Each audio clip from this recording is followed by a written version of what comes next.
ಭವಿಷ್ಯೋತ್ತರ ಪುರಾಣ ಅಂತ ಹೇಳಿದ ಕೂಡಲೇ ಜನರಲ್ಲಿ ಏನೇನೋ ನಿರೀಕ್ಷೆಗಳು ಬರುತ್ತೆ. ಆದರೆ ಭವಿಷ್ಯೋತ್ತರ ಪುರಾಣವನ್ನು ತೆಗೆದು ನೋಡಿದಾಗ ಏನು ವಿಷಯಗಳು ಇದೆ ಅದನ್ನು ಮಾತ್ರ ನಾನು ಹೇಳ್ತಾ ಹೋಗ್ತೇನೆ. ಬಿಡಿಯಾಗಿ ಇದ್ದದ್ದು ಸಾಮಾನ್ಯವಾಗಿ ಇಡಿಯಾಗಿ ಇರೋದಿಲ್ಲ. ಅದರಿಂದ ಇಡಿಯಲ್ಲಿ ಕಾಣುವ ಬಿಡಿಯನ್ನು ನಾನು ಹೇಳಲಿಕ್ಕೆ ಹೋಗೋಲ್ಲ, ಅದು ಬಿಡಿಯಾಗಿಯೇ ಇದೆ. ಇಡೀ ಹೇಳುವಾಗ ಜನ ನಿರೀಕ್ಷೆ ಮಾಡಿದ್ದು ಬರದಿದ್ದರೆ ನಾನೇನು ಮಾಡಲಿಕ್ಕಾಗೋಲ್ಲ. ಈ ಭವಿಷ್ಯೋತ್ತರ ಪುರಾಣದ ಅಥವಾ ಭವಿಷ್ಯ ಪುರಾಣದ ಪೀಠಿಕೆಯನ್ನು ನಾನು ಪ್ರತ್ಯೇಕ ಹೇಳೋ ಅಗತ್ಯ ಇಲ್ಲ. ಯಾಕೆಂದರೆ ಈ ಶ್ಲೋಕ ಅರ್ಥಗಳನ್ನು ಓದ್ಕೊಂಡು ಹೋದರೆ ತನ್ನಿಂದ ತಾನೇ ಸಿದ್ಧ ಆಗತ್ತೆ.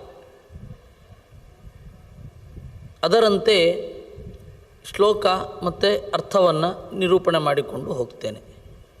ಜಯತಿ ಪರಾಶರಸೂನು ಸತ್ಯವತೀ ಹೃದಯನಂದನೋ ವ್ಯಾಸಃ ಯಸ್ಯಾಸ್ಯ ಕಮಲಗಳಿತಂ ವಾಂಗ್ಮಯಮೃತಂ ಜಗತ್ಪಿಬತೀ.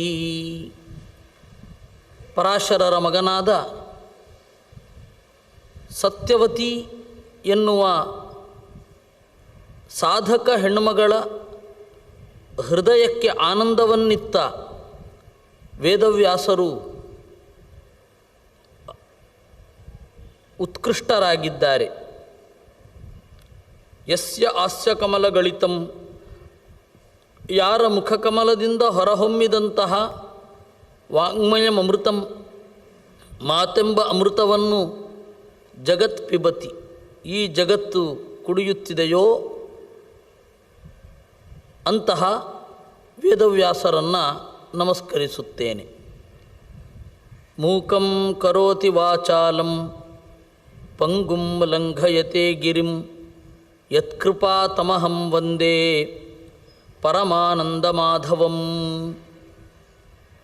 ದೇವರಿಗೆ ಅಸಾಧ್ಯವಾದದ್ದು ಯಾವುದೂ ಇಲ್ಲ. ಮೂಕಂ ಕರೋತಿ ವಾಚಾಲಂ, ಮಾತು ಬರದವನಿಗೆ ಮಾತನಾಡಿಸುತ್ತದೆ. ಪಂಗುಂ ಲಂಘಯತೆ ಗಿರಿಂ, ಕುಂಟನಾದರೂ ಕೂಡ ಬೆಟ್ಟವನ್ನು ದಾಟುವ ಶಕ್ತಿಯನ್ನು ಕೊಡುತ್ತದೆ. ಆ ತರಹದ ವಿಚಿತ್ರವಾದ ಕೃಪೆ ಯಾರಿಗಿದೆಯೋ ಅಂತಹ ನಾರಾಯಣನನ್ನು ನಮಿಸುತ್ತೇನೆ. ಪಾರಾಶರ್ಯವಚ ಸರೋಜಮಮಲಂ ಗೀತಾರ್ಥಗಂಧೋತ್ಕಟಂ ನಾನಾಖ್ಯಾಸನ ಕೇಸರಂ ಹರಿಕಥಾ ಸಂಬೋಧನಾಬೋಧಿತಂ ಲೋಕೆ ಸಜ್ಜನ ಷಟ್ಪದೈರಹರಹ ಸಂಪೀಯಮಾನಂ ಮುದಾ ಭೂಯಾದ್ ಭಾರತ ಪಂಕಜಂ ಕಲಿಮಲ ಪ್ರಧ್ವಂಸಿ ನಿಶ್ರೇಯಸೇ.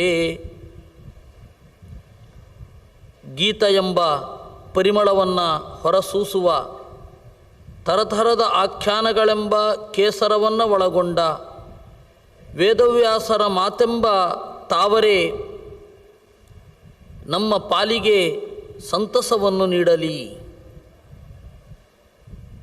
ಯೋ ಗೋಶತಂ ಕನಕಶೃಂಗಮಯಂ ದದಾತಿ ವಿಪ್ರಾಯ ವೇದ ವಿದುಷೇ ಚ ಬಹುಶ್ರುತಾಯ ಪುಣ್ಯಾಂ ಭವಿಷ್ಯ ಸುಕಥಾಂ ಶೃಣುಯಾತ್ ಸಮಗ್ರಾಂ ಪುಣ್ಯಂ ಸಮಂ ಭವತಿ ತಸ್ಯ ಚೈವ. ಗೋಶತಂ, ನೂರಾರು ಗೋವುಗಳನ್ನು ದಾನ ಮಾಡಿದರೆ ಯಾವ ಪುಣ್ಯವೋ, ಬೇರೆ ಬೇರೆ ತರಹದ ದಾನಗಳನ್ನು ಮಾಡಿದರೆ ಯಾವ ಪುಣ್ಯವೋ ಆ ಪುಣ್ಯ ಪುರಾಣಗಳನ್ನು ಕೇಳುವವನಿಗೆ ಮತ್ತು ಹೇಳುವವನಿಗೆ ಬರುತ್ತದೆ. ಅಲ್ಲ, ಪುರಾಣ ಕೇಳೋದು ಸುಲಭ, ನೂರಾರು ಗೋವುಗಳನ್ನು ದಾನ ಮಾಡೋದು ಕಷ್ಟ. ಅತ್ಯಂತ ಕಷ್ಟ ಸಾಧ್ಯವಾದ ಕಾರ್ಯಕ್ಕೂ ಅತ್ಯಂತ ಸುಲಭವಾದ ಕಾರ್ಯಕ್ಕೂ ಒಂದೇ ಫಲವೇ ಅಂತ ಪ್ರಶ್ನೆ ಬರುತ್ತೆ. ಅದಕ್ಕೆ ಉತ್ತರ ಇಷ್ಟೇ, ಪುರಾಣವನ್ನು ಕೇಳುವುದು ಸುಲಭ ಅಂತ ಯಾರು ಹೇಳಿದ್ದು? ಹಾಗೆ ಸುಲಭ ಆಗಿದ್ದಿದ್ದರೆ ಕೋಟ್ಯಂತರ ಜನ ಪುರಾಣವನ್ನು ಕೇಳಿ ಉದ್ಧಾರ ಆಗಬಹುದಿತ್ತು. ಆದರೆ ಕೇಳುಗರು ಅಲ್ಪರು, ಅಲ್ಪಸಂಖ್ಯೆಯವರು. ಯಾಕೆ? ಪುರಾಣದ ಶ್ರವಣವೂ ಕೂಡ ಎಲ್ಲರಿಗೂ ಲಭ್ಯವಲ್ಲ. ಒಂದು. ಎರಡನೆಯದ್ದು, ಈ ಪುಣ್ಯದಿಂದ ಏನು ಪ್ರಯೋಜನ? ಮನಃಶುದ್ಧಿ. ಪುರಾಣವನ್ನು ಕೇಳೋದರಿಂದಲೂ ಮನಃಶುದ್ಧಿಯೇ. ಹೀಗಾಗಿ ಈ ಅರ್ಥವಾದವನ್ನು ಮನಸ್ಸಲ್ಲಿ ಇಟ್ಟುಕೊಂಡು ಪುರಾಣಗಳಲ್ಲಿ ಈ ರೀತಿಯಾದ ಮಾತು ಬರುತ್ತೆ. ಯೋ ಘೋಷತಂ ಕನಕಶೃಂಗಮಯಂ ದದಾತಿ ವಿಪ್ರಾಯ ವೇದ ವಿದುಷೇ ಅಂತ. ವೇದವನ್ನು ಬಲ್ಲ ಬ್ರಾಹ್ಮಣನಿಗೆ 100 ಗೋವುಗಳನ್ನು ದಾನ ಮಾಡಿದರೆ ಯಾವ ಪುಣ್ಯವೋ ಆ ಪುಣ್ಯ ಪುರಾಣವನ್ನು ಶ್ರವಣ ಮಾಡೋದರಿಂದ ಬರುತ್ತೆ. ಅಂದರೆ ಪುರಾಣ ಶ್ರವಣ ಮಾಡೋದು ಅಷ್ಟು ಕಷ್ಟ ಅಂತ ಒಂದು. ಎರಡನೆಯದ್ದು,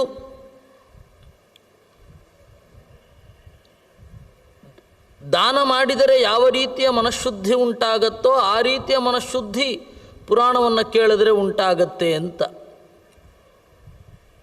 ಕೃತ್ವಾ ಪುರಾಣಾನಿ ಪರಾಚರಾತ್ಮಜಃ ಸರ್ವಾಣ್ಯನೇಕಾನಿ ಸುಖಾವಹಾನಿ ತತ್ರಾತ್ಮ ಸೌಖ್ಯಾಯ ಭವಿಷ್ಯಧರ್ಮಾನ್ ಕಲೌ ಯುಗೇ ಭಾವಿ ಲಿಲೇಖ ಸರ್ವಂ. ಪುರಾಣಗಳನ್ನೆಲ್ಲ ವೇದವ್ಯಾಸರು ರಚನೆ ಮಾಡಿದರು. ರಚನೆ ಮಾಡಿ ಈ ಒಂದು ಪುರಾಣವನ್ನು ರಚನೆ ಮಾಡಿದ್ರು, ಭವಿಷ್ಯ ಪುರಾಣವನ್ನು. ಯಾಕೆ ಅಂತಂದರೆ ಆತ್ಮಸೌಖ್ಯಾಯ, ಸುಖ ಆಗಬೇಕು ಅಂತ ಹೇಳಿ ಪುರಾಣಗಳ ರಚನೆ. ಪುರಾಣವನ್ನು ಕೇಳೋದರಿಂದ ಯಾರೂ ಕಷ್ಟಕ್ಕೆ ಸಿಲುಕಿಕೊಳ್ಳುವುದಿಲ್ಲ. ಪುರಾಣವನ್ನು ಅನುಷ್ಠಾನ ಮಾಡಲಿಕ್ಕೆ ಹೋದವರೂ ಕಷ್ಟಕ್ಕೆ ಸಿಲುಕಿಕೊಳ್ಳೋದಿಲ್ಲ. ಪುರಾಣಗಳ ರಚನೆ ಆಗಿರೋದೇ ಸುಖಕ್ಕಾಗಿ. ಅದು ವಿಶೇಷತಃ ಕಲಿಯುಗದಲ್ಲಿ. ತತ್ರಾಪಿ ಸರ್ವರಚಿ ವರಪ್ರಮುಖ್ಯೈ ಪರಾಶರಾದ್ಯೈ, ಪರಾಶರ ಮೊದಲಾದವರೆಲ್ಲರೂ ಕೂಡ ಒಂದು ಬರೆ ಸರ್ವದಾ ಅಭಿಗತಃ ರಾಜ, ಒಬ್ಬ ರಾಜನ ಬಳಿಗೆ ಹೋದರು. ಅವನ ಹೆಸರು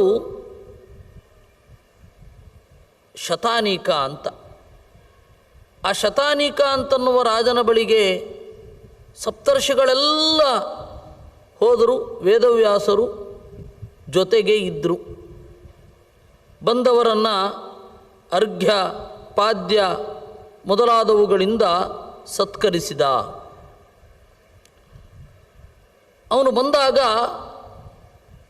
ಅತ್ಯಂತ ದುರ್ಲಭ ದರ್ಶನರು ಬಂದಿದ್ದಾರೆ ಅಂತನ್ನುವ ಭಾವನೆ ಅವನಿಗಿತ್ತು. ದುರ್ಲಭ ದರ್ಶನರು ಅಂದರೆ ಅವ್ರನ್ನ ನೋಡ್ಲಿಕ್ಕೆ ಸಿಗೋದೇ ಕಷ್ಟ. ಸುಲಭವಾಗಿ ಅವರು ಯಾರಿಗೂ ಮೈದೋರೋದಿಲ್ಲ. ವಿಧಿವತ್ತಾಗಿ ಪೂಜಿಸಿ, ಅವನು ಪೂಜಿಸೋದು ಅಂತ ಹೇಳಿದರೆ ಅರ್ಘ್ಯ ಪಾದ್ಯ ಮೊದಲಾದವುಗಳನ್ನೆಲ್ಲ ಕೊಡೋದು ಅಂತ ಅರ್ಥ. ಅರ್ಘ್ಯ ಪಾದ್ಯಾದಿಗಳನ್ನೆಲ್ಲ ಕೊಟ್ಟ ಮೇಲೆ ಅವನು ಬಾಗಿ ನಮಿಸಿ ನುಡಿದ, ಅತ್ಯಂತ ಸುಖ ಆಗಬೇಕು ಅಂತಂದರೆ ಏನು ಮಾಡಬೇಕು ಅಂತ. ಬಂದದ್ದು ಅವರು, ಕೇಳಿದ್ದು ಇವನು. ಅವರು ಬಂದಿದ್ದಾರೆ ಅಂತ ಹೇಳಿ ಅವನು ಇವರಾಗೋರೆ ಬಂದಿದ್ದಾರೆ ಅಂತ ಕಡೆಗಣ್ಣಿನಿಂದ ನೋಡಲಿಲ್ಲ. ನಾವು ಹೋಗಿದ್ದೇವೆ ಅಂತ ಹೇಳಿ ಅವನಿಗೆ ಫೇವರ್ ಆಗುವ ಹಾಗೆ ಇವರೇನು ಮಾಡಲಿಲ್ಲ. ಅವನು ಹೇಳಿದ ಅಂತೆ, ಧನ್ಯೋಹಂ ಪುಣ್ಯಕರ್ಮಾಚ ಯತೋ ಮಾಂ ದ್ರಷ್ಟುಮಾಗತಾಃ ಯೇಷಾಂ ಸ್ಮರಣ ಮಾತ್ರೇಣ ಯುಷ್ಮಾಕಂ ಪೂಯತೆ ನರಃ. ಯಾರನ್ನು ನೆನಪಿಸಿಕೊಂಡರೆ ಮನಃಶುದ್ಧಿಯಾಗತ್ತೋ ಅಂತಹ ನೀವು ಬಂದಿದ್ದೀರ. ಇನ್ನು ನನ್ನ ಭಾಗ್ಯ ಎಂಥದ್ದು? ನನಗೆ ಇರತಕ್ಕಂತಹ ಒಂದು ಕುತೂಹಲ ಇದೆ. ಶ್ರೋತುಮಿಚ್ಛಾಮ್ಯಹಂ ಕಿಂಚಿತ್ ಧರ್ಮಶಾಸ್ತ್ರಮನುತ್ತಮಂ. ಧರ್ಮಶಾಸ್ತ್ರವನ್ನು ಕೇಳಬೇಕು ಅಂತ ಇದ್ದೇನೆ. ಆನೃಶಂಸ್ಯಂ ಸಮಾಶ್ರಿತ್ಯ ಕಥಯಧ್ವಂ ಮಹಾಬಲಾಃ. ಆನೃಶಂಸ್ಯಂ, ದಯೆದೋರಿ ನನಗೆ ಆ ಧರ್ಮಗಳನ್ನೆಲ್ಲ ಹೇಳಿ. ಧರ್ಮದ ಮೂಲ ಉದ್ದೇಶ ದಯೆಯೇ, ಭಯ ಅಲ್ಲ, ದಯೆ. ದಯೆಯಿಂದ ನಮಗೆ ಧರ್ಮವನ್ನು ಹೇಳಿ. ಅದರಿಂದಾಗಿ ಯಾವ ಧರ್ಮಶಾಸ್ತ್ರಕಾರರಿಗೂ ನಿಮ್ಮನ್ನು ನೋಯಿಸುವ ಉದ್ದೇಶವೇ ಇರೋದಿಲ್ಲ. ಆ ಕಾರಣದಿಂದ ಧರ್ಮಶಾಸ್ತ್ರ ಇರೋದು ನಮ್ಮನ್ನು ನೋಯಿಸಲಿಕ್ಕೆ, ಶೋಷಣೆ ಮಾಡಲಿಕ್ಕೆ ಧರ್ಮಶಾಸ್ತ್ರದ ನಿಯಮಗಳಿದೆ ಅಂತ ಯಾರೂ ಅಂದುಕೊಳ್ಬೇಡಿ. ಕರುಣೆಯಿಂದಲೇ ಹೇಳಿರ್ತಾರೆ. ಅದು ಕಾಲಕ್ಕೆ ಹೇಗೆ ತಕ್ಕ ಹಾಗೆ ಬದಲಾಗತ್ತೆ ಇತ್ಯಾದಿಗಳನ್ನು ನೋಡ್ಕೊಂಡು ನಾವು ಅದನ್ನು ಆಚರಿಸಬೇಕೇ ವಿನಃ ಅವ್ರ ಮೇಲೆ ಆರೋಪ ಮಾಡೋದಲ್ಲ. ಏನಾಹಂ ಧರ್ಮಶಾಸ್ತ್ರಂತು ಶ್ರುತ್ವಾ ಗಚ್ಚೇತ್ ಪರಾಂ ಗತಿಂ ಯಥಾ ಗತೋ ಮಮ ಪಿತಾ ಶ್ರುತ್ವಾ ವೈ ಭಾರತಂ ಪುರಾ. ಶತಾನೀಕ ಅಂದರೆ ಬೇರೆ ಯಾರೂ ಅಲ್ಲ, ವೈಶಂಪಾಯನನ ಮಗ, ಜನಮೇಜಯರಾಜನ ಮಗ, ಕ್ಷಮ್ಯತಾಂ, ಜನಮೇಜಯನ ಮಗ. ಅದನ್ನು ನೆನಪಿಸ್ಕೊಳ್ತಾ ಇದ್ದಾನೆ. ಹೇಗೆ ಕೇಳಬೇಕು ಅಂತಂದರೆ, ಯಾವುದನ್ನು ಕೇಳಿ ನನ್ನ ಅಪ್ಪ ಮಹಾಭಾರತವನ್ನು ಕೇಳಿ ಒಳ್ಳೆಯ ಗತಿಯನ್ನು ಹೊಂದಿದ್ದಾನೋ ಆ ರೀತಿ ನನಗೂ ಒಂದು ಒಳ್ಳೆಯ ಗ್ರಂಥವನ್ನು ಹೇಳಬೇಕು, ಅದನ್ನು ಕೇಳಿ ಒಳ್ಳೆ ಗತಿಯಾಗಬೇಕು. ತಥೋಕ್ತಾಸ್ತೆ ನರಾಜ್ಞಾ ವೈ ಬ್ರಾಹ್ಮಣಾಸ್ತೆ ಸಮಂತತಃ ಸಮಾಗಮ್ಯ ಮಿಥಸ್ತೇತು ವಿಮೃಶ್ಯ ಚ ಭೃಶಂ ತದಾ. ಅವನು ಪ್ರಶ್ನೆ ಕೇಳಿದ ಕೂಡಲೇ ಅಲ್ಲಿ ನೆರೆದ ಜ್ಞಾನಿಗಳೆಲ್ಲ ಮೀಟಿಂಗ್ ಮಾಡೋದು. ಏನು ಹೇಳಬೇಕು ಇವನಿಗೆ? ವೇದವ್ಯಾಸರ ಬಳಿ ಬಂದರು. ಒಂದು ಒಳ್ಳೆಯ ಗ್ರಂಥವನ್ನು ಜಗತ್ತಿಗೆ ಕೊಡಬೇಕು, ಅದು ಶತಾನೀಕನ ಮಾಧ್ಯಮದ ಮೂಲಕ ಕೊಡಬೇಕು. ಕೇಳೋರೊಬ್ಬರು ಇರಬೇಕು, ಹೇಳೋರೊಬ್ಬರು ಇರಬೇಕು. ಇವನು ಕೇಳಬೇಕು, ಆ ಕೇಳಿದ್ದರ ಮೇಲೆ ಇವನು ಒಂದು ಒಳ್ಳೆಯ ಗ್ರಂಥವನ್ನು ಕೊಡಬೇಕು. ಮುಂದಿನ ಜನ ಇವರಿಬ್ಬರ ಮಾಧ್ಯಮದಲ್ಲಿ ಆ ಪ್ರಮೇಯಗಳನ್ನು ಗ್ರಹಿಸ್ತಾರೆ.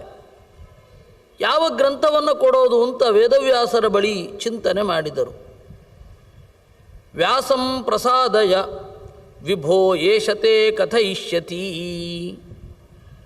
ಆಮೇಲೆ ವೇದವ್ಯಾಸರನ್ನು ಚಿಂತನೆ ಮಾಡಿ ವೇದವ್ಯಾಸರ ಬಳಿಗೆ ಹೋಗಿ ಎಲ್ಲವನ್ನು ಅರಿಕೆ ಮಾಡಿಕೊಂಡಾಗ ನಾನು ವ್ಯವಸ್ಥೆ ಮಾಡ್ತೇನೆ ಅಂತ ವೇದವ್ಯಾಸರು ಅಭಯ ಕೊಟ್ಟರು. ತಿಷ್ಠತ್ಯಸ್ಮಿನ್ ಮಹಾಬಾಹೋ ವಯಂ ವಕ್ತುಂ ನ ಶಕ್ನುಮಃ ತಿಷ್ಠಮಾನೇ ಗುರೌ ಶಿಷ್ಯ ಕಥಂ ವಕ್ತಿ ಮಹಾಮತೇ. ವೇದವ್ಯಾಸರು ಎಲ್ಲರಿಗೆ ಗುರು. ಅಯಂ ಗುರು ಸದಾಸ್ಮಾಕಂ ಸಾಕ್ಷಾನ್ನಾರಾಯಣಸ್ತಥಾ. ವೇದವ್ಯಾಸರು ನಮ್ಮ ಗುರುಗಳು. ಅವರು ಸಾಕ್ಷಾನ್ನಾರಾಯಣ, ನಾರಾಯಣನ ಆವೇಶವೋ ಅಂಶವೋ ಏನೂ ಅಲ್ಲ. ಕೃಪಾಲುಶ್ಚ ಯಥಾಚಾಯಂ ತಥಾ ದಿವ್ಯಯಧಾನವಿತ್. ಕೃಪಾಲುಹು, ಜನರಿಗೆ ಹೇಳಬೇಕು ಅಂತನ್ನುವ ಕೃಪೆ ಇದೆ. ಆದಿ ದಿವ್ಯ ವಿಧಾನವಿತ್, ಎಲ್ಲದರ ಬಗೆಗೆ ಗೊತ್ತಿದೆ. ಯಾವುದೇ ಒಂದು ಸಂಗತಿ ಹೇಗೆ ಮೊದಲಾಗತ್ತೆ ಅನ್ನೋದ್ರ ಬಗ್ಗೆ ಗೊತ್ತಿದೆ. ಚತುರ್ಣಾಮಪಿ ವರ್ಣಾನಾಂ ಪಾವನಾಯ ಮಹಾತ್ಮನಾಂ ಧರ್ಮಶಾಸ್ತ್ರಮನೇನೋಕ್ತಂ ಧರ್ಮಾದ್ಯೈ ಸುಸಮನ್ವಿತಂ. ಎಲ್ಲ ತರಹದ ವರ್ಗದವರ ಉದ್ಧಾರಕ್ಕಾಗಿ ಪುರಾಣಗಳನ್ನು ರಚನೆ ಮಾಡಿದ್ದು. ಇವರ ಉದ್ಧಾರಕ್ಕಾಗಿ ಮಾತ್ರ ರಚನೆ ಮಾಡಿದ್ದು ಅಂತಿಲ್ಲ. ಯಾರ್ಯಾರು ಯಾವ ಯಾವ ರೀತಿ ದಾರಿಯಲ್ಲಿ ಹೇಗೆ ಹೇಗೆ ಸಾಗಬೇಕು ಅಂತನ್ನುವ ಎಲ್ಲ ದೊಡ್ಡ ಉದ್ದೇಶ ಇಟ್ಟುಕೊಂಡು ಪುರಾಣಗಳ ರಚನೆ ಆಗಿದ್ದು. ಧರ್ಮ, ಅರ್ಥ, ಕಾಮ, ಮೋಕ್ಷ ಅಂತನ್ನುವ 4 ತರಹದ ಪುರುಷಾರ್ಥ. ಆದರೆ ಜನ ಅದರಿಂದಲೂ ಬೆದರುತ್ತಾ ಇದ್ದಾರೆ. ಬಿಭೇತಿ ಗಹನಾತ್ ಛಾತ್ರಾತ್ ಲೋಕೋ ವ್ಯಾಧಿರಿವೌ ಚಧಾತ್. ಜನರಿಗೆ ಒಂದು ಅಳುಕು, ಈ ಶಾಸ್ತ್ರ ಬಹಳ ದೊಡ್ಡದು ಅಂತ ಹೇಳಿ ಅವರೇ ಅಂದುಕೊಂಡು ಹಿಂದೆ ಸರಿತಾ ಇದ್ದಾರೆ. ಎಷ್ಟು ಚಿಕ್ಕ ಶಾಸ್ತ್ರವನ್ನು ಕೊಟ್ಟರೂ ಕೂಡ ಜನ ಹಿಂದೆ ಸರಿತಾರೆ. ಈ ಶಾಸ್ತ್ರವನ್ನು ಅಧ್ಯಯನ ಮಾಡೋದು ಬಹಳ ಕಷ್ಟ, ಅದರಿಂದಾಗಿ ನಾವು ಬೇರೆ ಮಾರ್ಗ ನೋಡೋಣ, ಇನ್ನೂ ಸುಲಭವಾದ ದಾರಿ ಇದೆಯಾ, ಇನ್ನೂ ಸುಲಭವಾದ ದಾರಿ ಇದೆಯಾ ಅಂತ